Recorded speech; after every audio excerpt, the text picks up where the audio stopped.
Hello, everyone. Welcome to the show. I'm Boyd Matson. On location in the swamps of Luongo National Park in Gabon, in West Africa. This place is teeming with wildlife. There's an abundance of species everywhere you look. A bit later in the program, we're going to come back for a closer view of the park. But first, we're headed to another ecological hotspot, the Amazon, where we're going to show you something you may never have seen before. In fact, no one may have ever seen it before. In the verdant heart of Brazil's Amazon are some of the most pristine rainforests left on Earth. Even today, wide expanses remain largely unexplored and undocumented. Primatologist and National Geographic grantee Jean Boubli is here searching for a creature that may be completely new to science.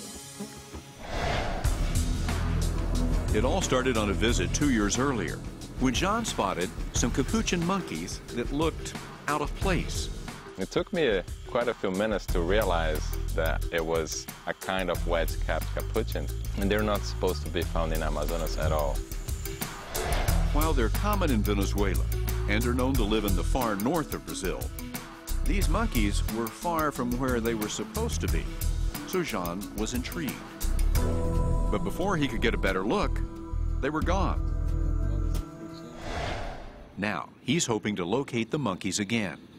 And if they're a new species, the discovery will help conservationists argue in favor of protecting this area while there's still a chance. Fortunately, compared to other more pressing areas of the Amazon, we still have time here to do things properly. And that's why I think it's important to start now. To find out where the monkeys live, Jean goes to the people who know best, the indigenous groups that live along the river. In the whole of the Amazon, monkeys are food, right? Basically, it's no different than eating a fish or eating a tapir. In the Amazon, that's how it's been done forever, and it's still done that way. He stops at several communities interviewing hunters. Finally, Jean gets a break. He learns of a family nearby with a pet monkey that matches the description of the new Capuchin. Unfortunately, he's too late. The monkey is gone. What the women are saying is that he was too messy, like eating the eggs and stuff, and one day she got fed up and set him free on the other side of the river and got rid of him. The monkey may be gone, but the hunter tells Jean where to find others, just a few miles away.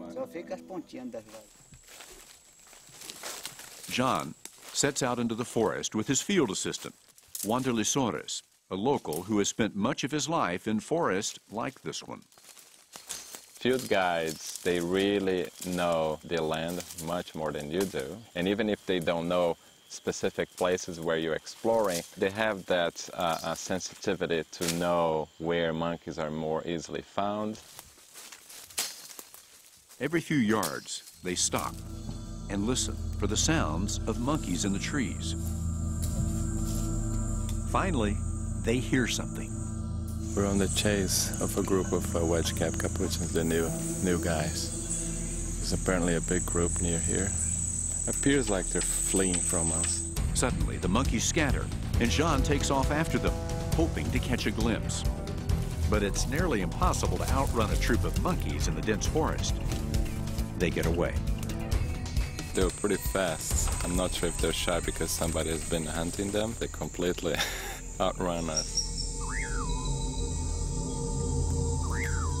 Soon, evening falls and they call it a day.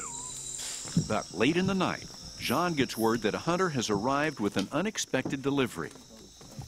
Here we have some hunting spoils. We've got a monkey. Yeah, it looks like what we want.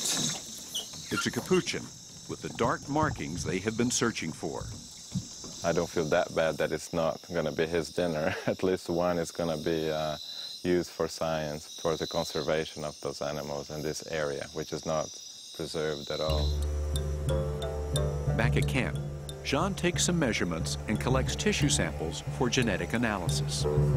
Then he preserves the entire carcass in alcohol so it can be analyzed back at the lab. But the mission is only halfway complete. Jean still needs to observe the monkey in the wild. So the next day, they head to an abandoned airstrip. Capuchins like to gather at clearings, like this one. If there are any monkeys in the area, this will be the perfect place to spot them.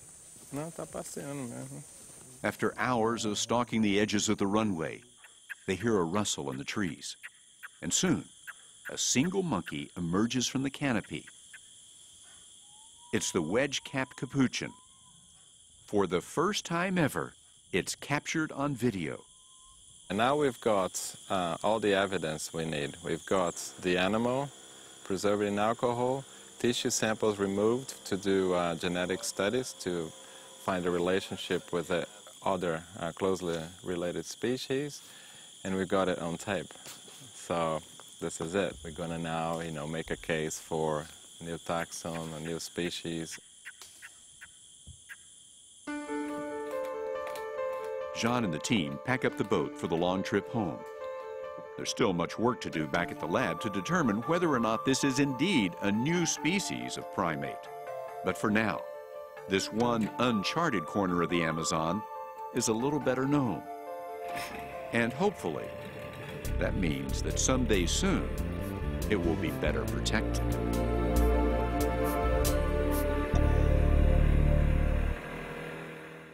We head now from Brazil to the eastern coast of Africa, where conservation